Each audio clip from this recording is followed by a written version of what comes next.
오늘은 하나님의 언약궤에 이스라엘 백성들이 거리를 둬야 하는 그 이유를 한번 생각해 보도록 하겠습니다.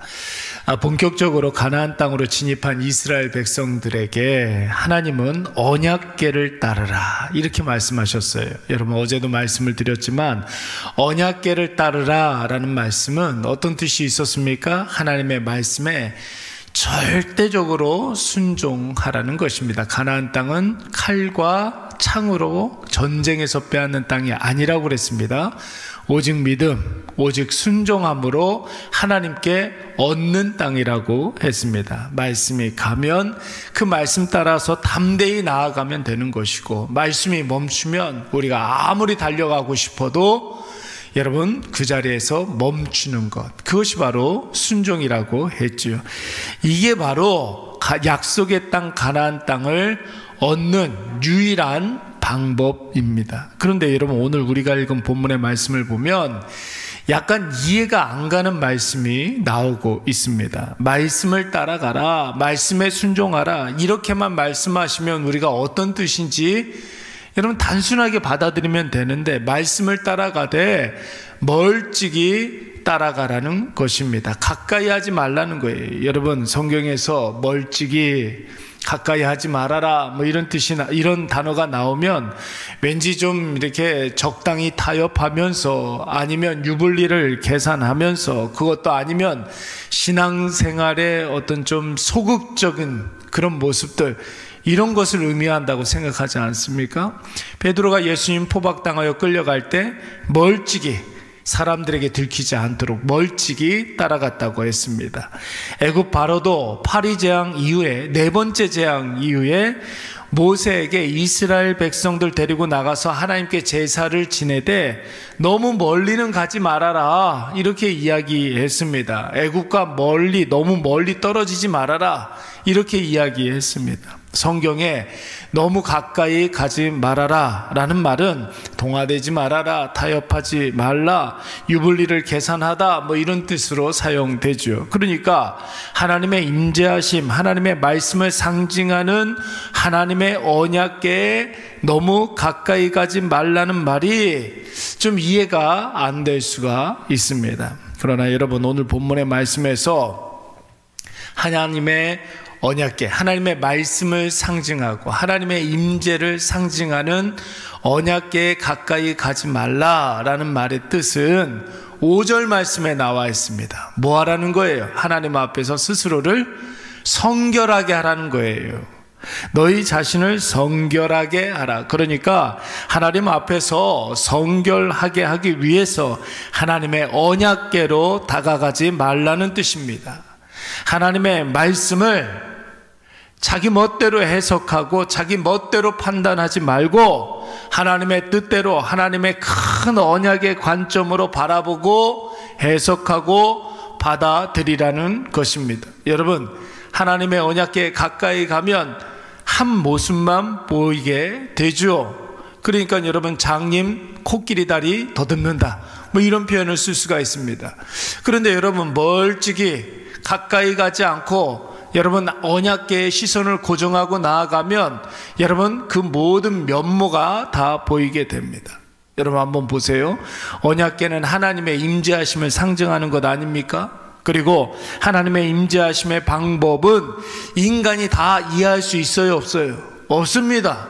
우리가 다 납득할 수가 없는 거예요. 하나님과 인간의 존재가 다른데 어떻게 창조주 하나님을, 이런 피조물인 인간이 다 이해하고 하나님을 다 간파할 수가 있겠습니까? 나도 나 자신을 모르는데 우리가 어떻게 창조주 하나님을 다 이해할 수가 있겠느냐 말이에요.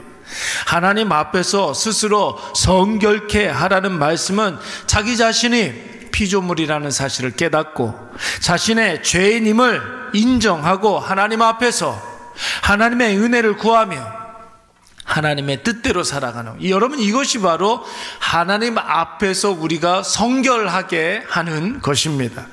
여러분 언약궤에 무엇이 들어가 있습니까? 언약궤 안에 세 가지가 들어가 있거든요.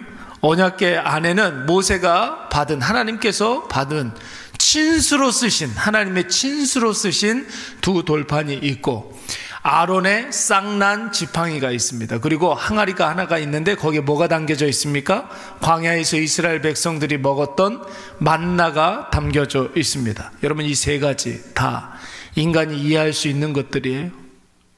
모세가 받은, 여러분, 십계명이 적혀있는 두 돌판, 하나님께서 직접 친수로 쓰셔서 모세에게 주신 것이라고 했습니다. 이것이 어떻게 이해가 됩니까? 하나님 보이지 않는 분인데. 아론의 쌍난 지팡이는 여러분 살아있는 나무가 아닙니다. 죽은 나무예요. 가공한 나무입니다. 그런데 그 지팡이에서 싹이 난다고요? 뿌리가 없는데 싹이 난다고요? 여러분, 생명을 주관하시는 하나님이 아니면 그 누구도 할 수 없는 일이죠. 여러분, 만나와 메추라기를 먹었습니다. 이걸 어떻게 인간의 과학적으로, 인간의 머리로 다 설명하고 우리가 이해할 수 있겠습니까? 이 또한 하나님의 역사인 줄로 믿습니다.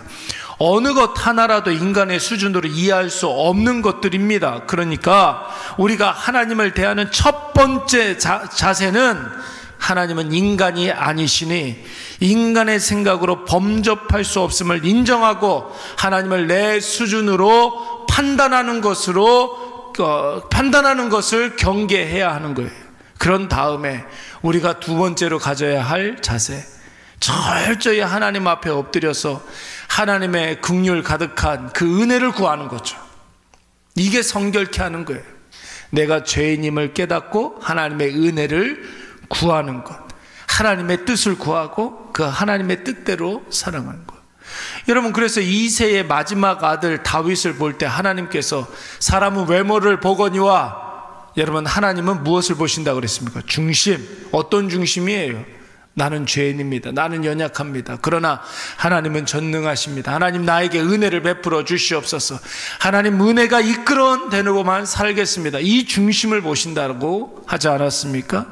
여러분, 자기 마음대로, 자기의 유불리대로 불경하게 하나님 앞에 자꾸만 우리가 하나님을 간파하려고 하지 마시고, 창조주 하나님 되심과 그리고 나는 피조물 된 것을 여러분 인정하시고, 여러분 거기에 맞춰서 살아가야 된다는 거예요. 마치 여러분, 창조 당시에 동산 중앙에 뭐가 있었어요? 뭐가 있었습니까? 선악과가 있었잖아요. 여러분, 선악과 바라보면서 아담과 하와가 해야 할 일은 무엇이냐면, 하나님은 하나님이시고 나는 피조물이고 나는 인간이다, 이거 인정하는 거라고요. 이 모든 것들을 하나님께서 주셨구나. 선악과를 두신 이유는 뭐냐면, 인간 범죄하라고 덫으로 이렇게 놔준 게 아니에요. 선악과 바라보면서 하나님은 하나님이시고 나는 나다, 나는 인간이다, 이거 인정하라는 것입니다. 그러니까 여러분, 가까이 하지 말고 따먹지 말라고 그랬잖아요. 그거를 여러분 인정하고 그거를 하나님의 영역을 침범하지 말라는 거예요. 그런데 여러분, 인류 최초의 범죄는 하나님을, 내가 하나님과 같아질 수 있다, 여기서부터 시작된 것 아닙니까? 그래서 선악과를 따먹은 거란 말이에요. 오늘 하나님이 언약궤에 가까이 가지 말라는 말씀은, 하나님의 언약궤를 늘 시야 가운데 두되 하나님의 인재하심을 느끼고 하나님의 함께하심과 지켜주심과 인도하시는 것을 확신하며 하나님 앞에 절대적으로 순종해야 하나, 그 언약궤를 함부로 하지 말고 자기 뜻대로 판단하지 말라는 거예요. 하나님의 영역을 침범하지 말라는 거예요. 하나님을 인정하되 내가 하나님과 같아지겠다는 그런 교만한 생각을 버리라는 거예요. 이것이 바로 하나님 앞에서의 우리의 성결됨입니다. 하나님은 우리와 존재 자체가 다르신 분 아닙니까? 우리가 너무나 잘 아는 민수기 23장 말씀에 보면 뭐라고 그랬습니까? 하나님은 인생이 아니라고 그랬어요. 하나님은 인생이 사람이 아니기 때문에 거짓말하지도 않고 후회함도 없다고 그랬습니다. 여러분, 이 말씀 꼭 기억하시기 바랍니다.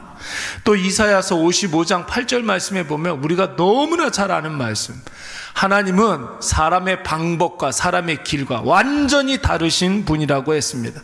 하나님의 생각과 하나님의 목적과 하나님의 때와 하나님의 방식은 인간의 그것과 완전히 달라요. 그러니까 여러분, 우리가 하나님을 간파하려고 분석하려고 알아가려고 하는 것이 아니라 확신하는 거예요. 믿는 거예요. 하나님 믿음의 대상이지 분석의 대상이 아닙니다. 사무엘상 15장 29절 말씀에서도 하나님은 사람처럼 이랬다 저랬다 하는 분이 아니라고 그래요. 인간은 여러분 조석병개하는 그런 존재예요. 아침 저녁으로 달라져요. 아침에 이 말했다, 저녁에 저 말했다. 내가 그걸 내가 느껴요. 그렇잖아요, 여러분. 그런데 하나님은 그런 분이 아니라는 것입니다. 이것을 인정하는 것에서부터 우리의 신앙이 시작되는 줄로 믿습니다. 때때로 우리가 살면서 도저히 이해 안 가는 그런 일들을 만날 때가 있죠. 그때 하나님을 인간 수준으로 판단하면 하나님 인간을 골탕 먹이시는 분으로, 하나님 인간을 장난감처럼 갖고 노는 분으로 오해할 수가 있습니다. 그래서 여러분, 교회를 떠나고 신앙에서 멀어지는 사람들 가운데 하나님이 어떻게 이럴 수가 있느냐 이렇게 이야기하면서 교회 떠나는 분들이 많이 있는데, 여러분 하나님을 자기 수준으로 생각하는 거예요. 여러분 그때는 오늘 이스라엘 백성들이 언약궤를 멀리 바라봐야 하듯이 하나님의 언약의 관점에서 크게 봐야 돼요. 하나님은 사랑의 하나님이시니까 존재론적인 그런 관점에서 전향적으로 우리가 생각해야 되고, 하나님의 뜻의 그 큰 목적과 하나님의 사랑의 방식과 하나님 최적의 때를 신뢰하면서 여러분 하나님을 따라가야 할 줄로 믿습니다. 사랑하는 여러분, 오늘도 하나님 말씀이 우리를 선한 길로 인도해 주실 터인데, 결단코 세상의 지혜로 하나님을 판단하지 마시고 인간 수준으로 하나님을 대하지 마시고, 하나님은 나와 다르다는 사실을 인정하고 하나님이 반드시 나를 선한 길로 인도하신다는 확신으로 날마다 믿음으로 나아가시기 바랍니다. 시간이 여러분 얼마 지나지 않아서 조금만, 요 시기만 지나고 나면 내가 몰랐던 것들이 깨달아진다는 것 아닙니까? 내가 힘들게 느껴졌던 상황이 꼭 필요했음이 느껴지게 된다는 거예요. 얼마 전에 어떤 권사님 만났는데 자기가 하고 있는 사업에 어떤 사람이 나쁜 의도를 가지고서 고의적으로 신고를 해가지고 여러분 벌금을 이만큼 맞고, 그리고 자격도 정지가 되고, 이런 일이 벌어졌다는 거예요. 자기 사업체에 자기가 가까이 가지 못하게 된 거예요. 얼마나 억울하겠습니까? 얼마나 억울하겠습니까? 이거 하나님이 무슨 뜻이 있겠지라고 생각하는데 그건 생각이지 마음으로 느껴지지가 않는다는 거예요. 너무 힘들었다는 거예요.